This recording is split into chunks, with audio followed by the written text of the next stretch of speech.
अस्सलाम वालेकुम। आमिर मकसूद बसरा ਅੱਜ ਦੀ ਪੰਜਾਬੀ ਕਹਾਣੀ ਦੇ ਨਾਲ। ਅੱਜ ਦੀ ਕਹਾਣੀ ਦੇ ਵਿੱਚ ਤੁਸੀਂ ਇਹ ਨਹੀਂ ਸਮਝਣਾ ਕਿ ਅਸੀਂ ਕੋਈ ਸਿਆਸੀ ਗੱਲ ਕਰ ਰਹੇ, ਤੁਸੀਂ ਬਸ ਇਹਨੂੰ ਐਜ਼ ਅ ਕਹਾਣੀ ਲੈਣਾ ਔਰ ਇਹਨੂੰ ਕਹਾਣੀ ਸਮਝਣਾ। ਅੱਜ ਦੀ ਕਹਾਣੀ ਦੇ ਵਿੱਚ ਇੱਕ ਗਿੱਦੜ ਹੁੰਦਾ, ਉਹ ਜੰਗਲ ਦੇ ਵਿੱਚ ਰਾਤ ਨੂੰ ਫਿਰ ਰਿਹਾ ਹੁੰਦਾ ਤੇ ਵੇਂਦਾ ਇੱਕ ਜਗ੍ਹਾ ਤੇ ਇੱਕ ਰਿੱਛ ਬਹਿ ਕੇ ਸਿਗਰਟ ਪੀ ਰਿਹਾ ਹੁੰਦਾ। ਉਹਨੂੰ ਜਾ ਕੇ ਕਹਿੰਦਾ, ਛੱਡ ਯਾਰ ਸਿਗਰਟ, ਮੈਨੂੰ ਵੇਖ ਤੇਰੇ ਨਾਲ ਕਿੰਨਾ ਪਿਆਰ ਹੈ, ਮੈਂ ਮੇਰੇ ਜਿਹਾ ਯਾਰ ਤੈਨੂੰ ਕਿਤੋਂ ਲੱਭਣਾ, ਚਲਾ ਆਪਾਂ ਐਡਾ ਸੋਹਣਾ ਜੰਗਲ ਹੈ, ਜੰਗਲ ਫਿਰ ਜਾਂਦੇ ਹਾਂ। ਉਹ ਰਿੱਛ ਬੜਾ ਖੁਸ਼ ਹੁੰਦਾ ਹੈ, ਸਿਗਰਟ ਰੱਖਦਾ ਹੈ, ਬੁਝਾਉਂਦਾ ਹੈ ਤੇ ਉਹਦੇ ਨਾਲ ਜੰਗਲ ਸੈਰ ਨੂੰ ਨਿਕਲ ਜਾਂਦਾ।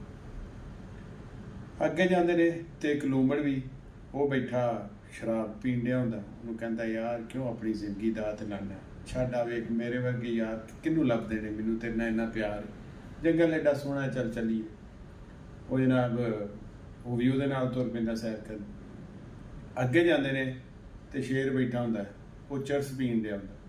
ਉਹਨੂੰ ਕਹਿੰਦਾ ਗਿੱਦੜ, ਉਹ ਕੀ ਹਾਲ ਹੀ ਸ਼ੇਰਾ, ਵੇਖ ਤੇਰੇ ਯਾਰ ਆਏ ਨੇ। ਉਹ ਨਾਲ ਹੀ ਉਹਦੇ ਸਿਰ ਦੇ ਉੱਤੇ ਨਾ ਮਾਰਦਾ, ਆਪਣਾ ਪੰਜਾ ਚੁੱਕ ਕੇ ਪਰਾਂ ਮਾਰਦਾ।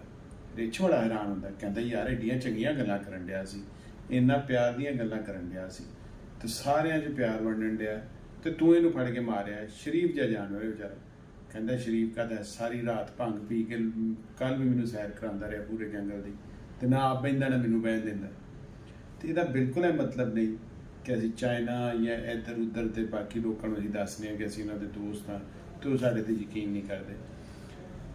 ये वाला आर्टिकल आपने देखा, ये कुर्ता आपको यकीनन पसंद आएगा। इसके पहले 3 कलर हम आपको दिखा चुके हैं और ये 3000 में maqsood.pk पर आपको मिलेगा।